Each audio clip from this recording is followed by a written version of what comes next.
Doctor Sengupta, আমাকে চিনতে পারছেন? আমি অর্জুন। এরপর সে দেরি না করে দীপাকে ফোন করে এবং তাকে এয়ারপোর্টে চলে আসতে বলে। গল্প শুরুতেই দেখা যায় দীপা রূপাকে রেখেই চলে যায় এয়ারপোর্টে, আর মনে মনে বলে আমি ওদের হারাতে পারবো না, কিছুতেই না। এদিকে অর্জুনও বিদেশে যাওয়ার কাজে এয়ারপোর্টেই ছিল। অন্যদিকে পুলিশ অফিসার তৎক্ষণাৎ ঘটনাস্থলে পৌঁছায় রেস্কিউ টিম নিয়ে। জ্বলন্ত ধোঁয়া, ভাঙা প্লেনের টুকরো, চারিদিকে শুধু চিৎকার আর কান্না। তখনই একটা গাছের পাশে একটা মানুষের নড়াচড়া লক্ষ্য করে অর্জুন। সে দৌড়ে কাছে ছুটে চলে যায় আর গিয়েই দেখে ডাক্তার সেনগুপ্ত।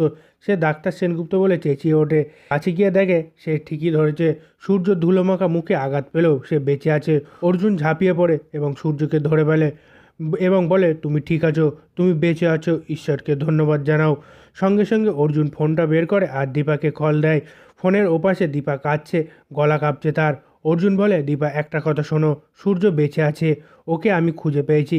এই কথা শুনেই দীপার চোখের জল থেমে যায়, মুখে একটা আশার আলো জ্বলে ওঠে। সে শুধু বলে আমি আসছি, এখনই আসছি, সূর্যকে একা থাকতে দেবো না। দীপা বেরিয়ে পড়ে এয়ারপোর্টের দিকে। হৃদয়ে শুধু একটাই কথা, সূর্য বেঁচে আছে, আমি এবার ওকে হারাবো না। বন্ধুরা, এই ছিল আজকের অনুরাগের ছোঁয়া ধারাবাহিকের অ্যাডভান্স আপডেট। তোমরা কি মনে করো, এবার সূর্য দীপার নতুন জীবন শুরু হবে নাকি? তাহলে কমেন্ট করে জানাও আর আমাদের চ্যানেলটি সাবস্ক্রাইব করতে ভুলো না।